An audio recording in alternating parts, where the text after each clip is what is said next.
Well, everyone, it's time for us to go and take a look at the iPhone 11 Pro Max and see how this particular iPhone holds up in the later part of 2023. Now, a few things of this particular iPhone have changed for the most part, but I'll definitely tell you this is still a very, very decent iPhone to pick up. Still has a ton of capability for the most part, and I definitely don't think you can go that wrong with purchasing this iPhone, but keep in mind there are definitely better iPhones you could go ahead and purchase, so that's probably one thing, but I still think this iPhone is a very decent iPhone. If you want to pick it up, links will be down in the description. You can get it from there and you can help support the channel at the same time. Now, starting off with the outside of this particular iPhone, the big thing to keep in mind is that this iPhone exterior-wise on the outside still looks exactly the same as it was before. You're still getting that 6.5-inch Super Retina OLED display, still fairly high resolution, still has a notch. There's a lot of good stuff going on with it too. Like, it's definitely not like an outdated display or outdated panel. I think Apple did a good job when this phone first came out, and this was the first Pro Max iPhone, and I think it hits it still out of the park. Like, I still think it's a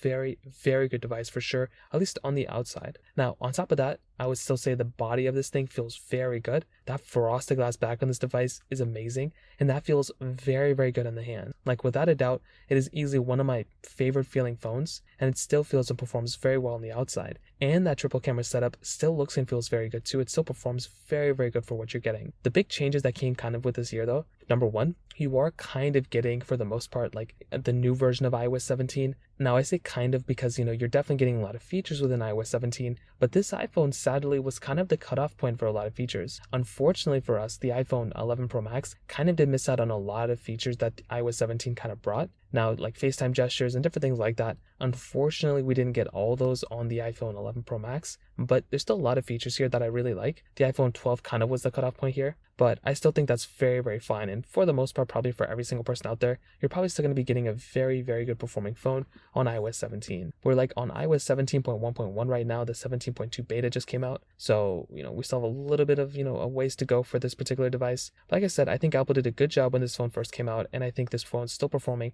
at a pretty decent level from that standpoint too. Now, another big thing that happened with this device is that we did end up getting the next iPhone. So the iPhone 15 Pro Max just ended up coming out, which is kind of the main line, big jump that we got this year coming from the iPhone 11 Pro Max, like in 2019. So that's kind of a big thing too. We ended up getting this next version of software, which is very, very good. And we got the next iPhone as well. So what does this kind of leave us? Well, we have a device that's a couple years old that has the latest version of software that still kind of compares decently well against the 15 Pro Max. Like, of course, the 15 Pro Max is faster, has more RAM, has better chipset, has everything going for it. But like I said, I think the 11 Pro Max still performs kind of decently well against the iPhone 15 Pro Max. And that's something that's kind of surprising. Now, of course, the iPhone 11 Pro Max is not going to perform that well, and there's definitely going to be problems with this type of device. But like I said, I think with the 15 Pro Max, you're still getting a device that's holding up pretty decently well from that standpoint alone. So that in and of itself, I think, is a very, very important thing. Now, with the iPhone 11 Pro Max,